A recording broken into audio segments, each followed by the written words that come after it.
Okay, let's begin this short session. It's called Stupid Questions. So, the entire session is mainly focused on there are no stupid questions.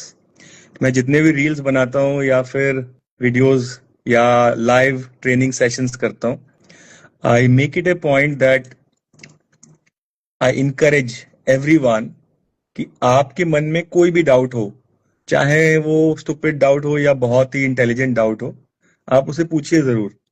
Because मैंने एक चीज सीखी है. जब मैं growing up years में था, फोर्थ इंजीनियर थर्ड इंजीनियर में था, तो मुझे किसी अच्छे चीफ इंजीनियर ने समझाया था कि कोई भी डाउट आपके दिमाग में एक ही बार आ सकता है. अगर आपने वो डाउट उस समय नहीं पूछा तो वो डाउट रिकरिंग डाउट बन जाएगा. हो सकता है कि वो ट्विस्ट हो जाए, टर्न हो जाए, लेकिन अगर आपने पूछा, चाहे कितना भी बेसिक सवाल हो, लेकिन अगर आपने पूछा और समझ लिया, तो आने वाली जिंदगी में अगले 5 साल, 10 साल, 15 साल आपको वो दोबारा नहीं समझना पड़ेगा. कोई भी चीज जो आप समझ रहे हैं उसको उस समय पूरा समझिए. हाफ हार्टेड नॉलेज से आप एक अच्छे इंजीनियर नहीं बन पाएंगे. तो मैं कुछ क्वेश्चंस लूंगा. अभी I have planned a live class for purifier at 5 p.m. Then we have a health session at 6 p.m. and a automation basic session at 7 p.m. So all those who have not registered, do not plan for today. It's already full. The class is full for today, but next week again, we will be having these sessions. That time you can register. The link is in my bio. There's a WhatsApp group called Workship Common. जब आप उसमें join कर लेंगे, उसके बाद our team will guide you कि कैसे आप इन लाइव सेशंस को अटेंड कर सकते हैं और अपने क्वेश्चंस पूछ सकते हैं इन टॉपिक्स के बारे में. यहाँ पे मैं प्यूरिफायर्स को या ऑटोमेशन को लेमैन लैंग्वेज में, जैसे प्यूरिफायर को हमने डिस्कस किया था विद लोकल ट्रेन्स एग्जाम्पल या मौत का कुआं, उस तरह से मैं कोशिश करूंगा कि जितने भी टॉपिक्स हैं, चाहे वो कंप्रेसर हो गया, सेकंड स्टेज कंप्रेसर हो गया, मतलब 2 स्टेज कंप्रेसर हो गया, या फिर ऑक्सिलरी इंजिन्स हो गए, बॉयलर्स हो गए, आईजी जनरेटर, इन सब को मैं कोशिश करता हूं कि बिल्कुल लेमन टर्म में समझा सकूं. Proportional gain, integral gain, T band, control and automation theory, जो कि काफी मुश्किल हमें इसलिए लगती है बिकॉज जिस टर्म्स के साथ हमें समझाई जाती है वो हैवी वेट है. तो अपने आप में वो चीज इतनी खतरनाक नहीं है. लैंटर्न रिंग, ये हमें परेशान करता है बिकॉज ये टर्म अजीब से है.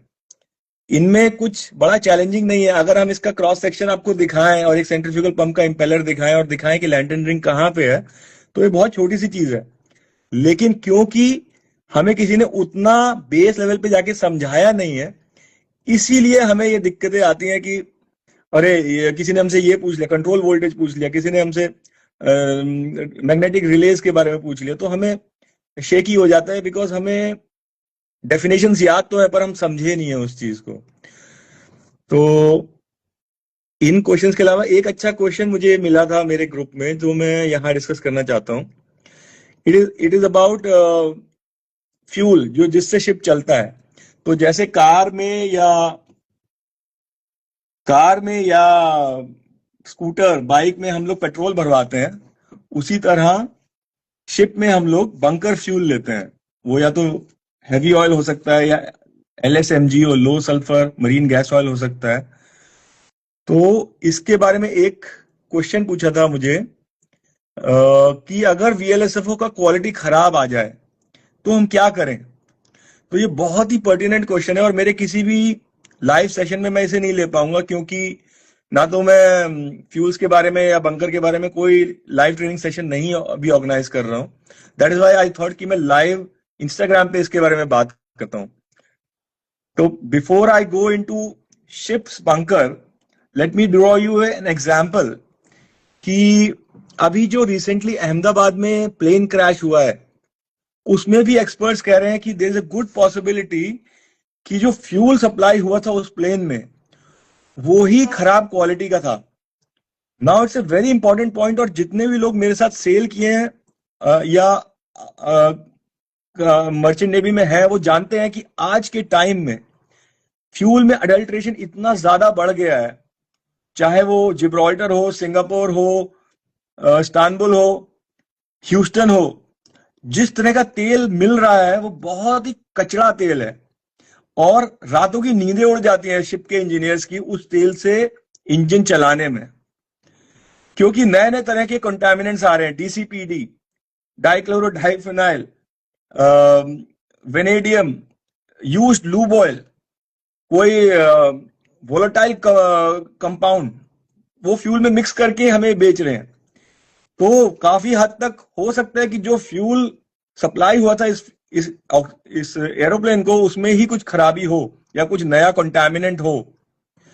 तो दोनों इंजन फेल हो सकते हैं, और ये थ्योरी मैच करती है, क्योंकि प्लेन टेक ऑफ किया, विद इन 60 सेकेंड्स डाउन हुआ, बिकॉज जो पाइपलाइन में फ्यूल था वो पहले वाला फ्यूल होगा, तो उतना चला। लेकिन उसके बाद जब नया फ्यूल आया लाइन में, तो दोनों इंजन को उसने सीज कर दिया। मेरे खुद के साथ ऐसा कितनी बार मैंने ये होते हुए देखा है। When I was working for a big management company, जैसे एंग्लो ईस्टर्न हो गए, वी शिप्स हो गए, इनके पास 500 1000 ऐसे बहुत सारे शिप्स को मैनेज करते हैं। तो बहुत इंफॉर्मेशन आती है कि कोई शिप का इंजन वहां फेल हो गया, कोई शिप का इंजन पोर्ट से निकल नहीं पा रहा है, तो पोर्ट सेट ने उसको अरेस्ट कर लिया शिप को। तो ये जब भी सिनेरियो होता है, शिप में एक फायदा है कि शिप गिरेगा नहीं, टकराएगा नहीं, क्रैश नहीं होगा फ्यूल फेलियर से, बस सिटिंग डक बन जाएगा, जहां है वहीं रुक जाएगा। और कितने सारे केसेस हुए हैं इन सब बड़ी बड़ी कंपनीज में, जहां पे शिप मिड अटलांटिक रुक गया, लोडेड शिप, अब वो ना आगे जा सकता है ना पीछे आ सकता है, क्योंकि उसका तेल नहीं चल पा रहा है, इंजन सीज हो गया। तो इस केस में कंपनीज ने टग्स भेजे, टग्स होते हैं जो छोटे शिप्स जो दूसरे शिप्स को खींच सकते हैं, टग्स भेजे mid Atlantic to tow this ship, इस शिप को खींच के पोर्ट पे लाने के लिए। आप इमेजिन कर सकते हो कि कितना खर्चा आया होगा और क्या चैलेंजेस रहे होंगे उस शिप में। तो आप सब में जितने लोगों ने सेल किया है, सब जानते हैं कि कभी ना कभी एक ऐसा फ्यूल आता है जो रातों की नींदें उड़ा देता है। फोर्थ इंजीनियर तो फिर प्यूरिफायर रूम में ही सोता है, चीफ इंजीनियर, सेकंड इंजीनियर, सब लोग फिल्टर साफ कर रहे हैं, कंटिन्यूस चोक हो रहा है क्योंकि नहीं चल पा रहा है। तो इसके ऊपर जो क्वेश्चन पूछा है कि अगर वीएलएसएफओ का क्वालिटी खराब आ गया, लेट्स से आपने एक बंकर लिया, तो ये बुरी खबर आपको तब मिलेगी जब आपका लैब रिपोर्ट आएगा। लैब रिपोर्ट आया, उसमें लिखा है जहर है, जहर है, जहर है, जहर तेल में भरा हुआ है।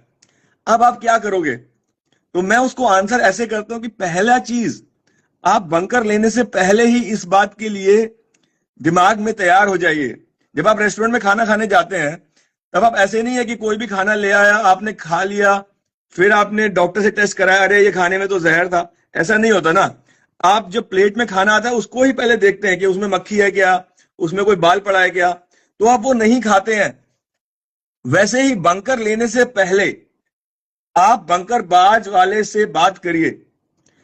पहला चीज जो आपको इंपॉर्टेंटली ध्यान रखना है वो है सैंपल, क्योंकि बहुत सारे दुनिया में बंकरबाज वाले हैं और वो जानबूझ के ऐसे टाइम पे शाना बनते कि हमें आपकी बात समझ नहीं आ रही, लेकिन उन्हें सब समझ आ रहा है। उनसे बोलिए कि जो बंकर का सैंपल मैं ले रहा हूं वाइल टेकिंग बंकर्स, वो सैंपल का नंबर बीडीएन पे आएगा, और अगर ना आए तो आप कंपनी को मैसेज डाल दीजिए कि मैं बंकर नहीं लूंगा क्योंकि ये बीडीएन पे मेरा सैंपल नंबर नहीं लिख रहा है। वो क्या करेगा, वो अपना सैंपल लेके आएगा अंदर से, इस सैंपल में बिल्कुल अच्छा तेल है, इसका सील करके सैंपल का नंबर बीडीएन पे लिखेगा, आपका साइन ले लेगा, लेकिन उसके तेल में जहर है, कचरा है, वो पंप करेगा।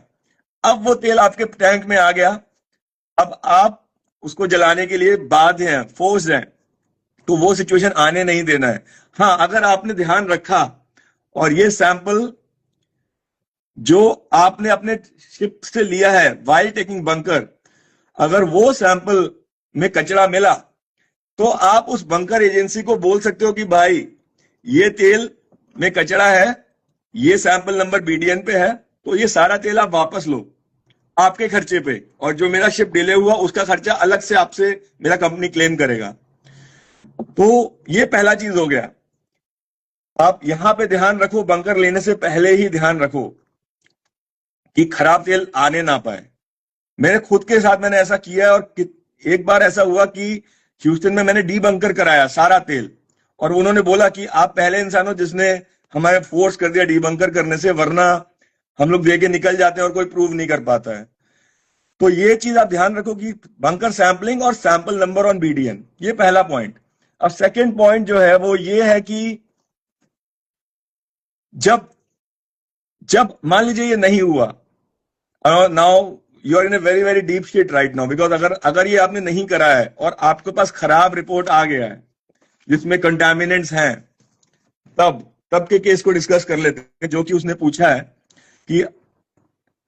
कि हमारे पास खराब तेल आ गया शिप में, बंकर रिपोर्ट अच्छा है, एनालिसिस रिपोर्ट खराब है, लेकिन सैंपल नंबर, वो जो गंदा तेल है उसका सैंपल नंबर बीडीएन पे नहीं है। अब हम क्या करेंगे इस कंडीशन में? आपके पास एक ऑप्शन है, अभी कई सारे कंटामिनेंट्स के लिए न्यूट्रलाइजर्स आ गए हैं, एक केमिकल जैसे फ्यूल ऑयल ट्रीटमेंट एफओटी। तो लैब खुद बताएगा कि ये जो जहर है इसका काट क्या है, इस तेल में वो मिलाओ, सर्कुलेट करो और फिर यूज करो। तो पूछिए ये बात, जब लैब में कुछ भी कंटेमिनेंट आता है तो लैब ही उसका आंसर बताता है कि ये खाना खाने से पहले आपको 2 इसबगोल खाना पड़ेगा ताकि ये डाइजेस्ट होके निकल जाए। उस तरह से आपको लैब से पूछना पड़ेगा कि मैं क्या अपने इस तेल में डालूं ताकि मुझे ये खाना तो पड़ेगा ही, क्योंकि मैंने खरीद लिया है, मैं फेंक नहीं सकता और मुझे शिप में चलाना है इस बंकर को।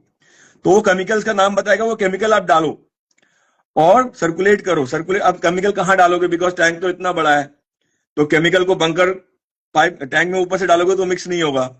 तो वो केमिकल को आप डालो, जो ट्रांसफॉर्म का फिल्टर है उसमें थोड़ा थोड़ा भर के डालो। जैसे अगर आपको 20 लीटर डालना है तो आप 5 लीटर डालो, फिर चलाओ, फिर 5 लीटर डालो, फिर चलाओ। ऐसे करके 4 बार में आप चलाओ और सर्कुलेट करते रहो टैंक टू टैंक, ताकि ये केमिकल मिक्स हो जाए और वो बंकर का कुछ चांसेस है ठीक होने का।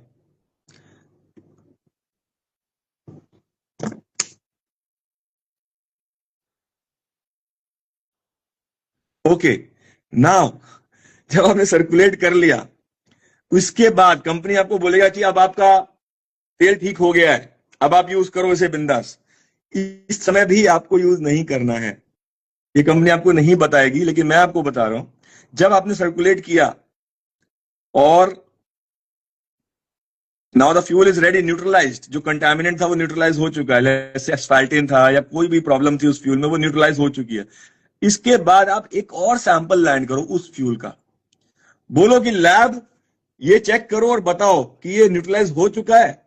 एक बार उन्होंने कंफर्म कर दिया कि हाँ न्यूट्रलाइज हो चुका है, now it's safe to consume this fuel, इसको खा सकता है आपका इंजन, तब आप बिंदास खाइए।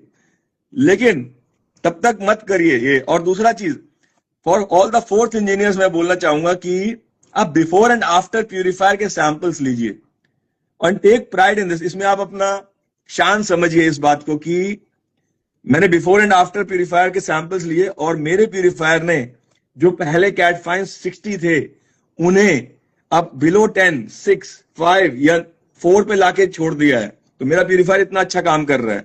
वाटर कंटेंट पहले में भी 0.9% था, अभी 0.02% आ गया। तो प्यूरिफायर का मेंटेनेंस करने के वक्त you will get a feeling of pride अगर ये रिजल्ट अच्छा आएगा बिफोर एंड आफ्टर प्यूरिफायर। तो जो बिफोर का सैंपल है वो आप चाहे सेटलिंग टैंक के ड्रेन से भी दे सकते हो, टू गेट मोर कंपैरिजन कि हाँ बहुत ज्यादा डिफरेंस मिल रहा है, क्योंकि सेटलिंग टैंक से प्यूरिफायर में आ रहा है, लेकिन प्यूरिफायर से जो आउट जा रहा है वो तेल बहुत साफ होना चाहिए। आईएमओ सप्लाई वेसल ज्वाइन कर सकते हैं। मैं इसके लिए एक अलग लाइव सेशन करूंगा कि कितने तरह के वेसल्स होते हैं और मर्चेंट नेवी में किस तरह से ज्वाइन कर सकते हैं ताकि आपका अच्छा कैरियर बने। अभी इस सेशन में मैं इस तरह के क्वेश्चंस नहीं ले पाऊंगा, सिर्फ कोशिश करेंगे कि प्यूरिफायर, कंप्रेसर या कोई शिप की मशीन के बारे में कोई क्वेश्चन है तो आप पूछिए। तो हमने बात की फ्यूल ऑयल कंडीशनिंग की, हमने बंकर की बात की अभी तक। इसके अलावा कोई और question? No questions yet. Okay okay okay okay. सोलास वाला नहीं है तो अभी घर में ही है। ओके।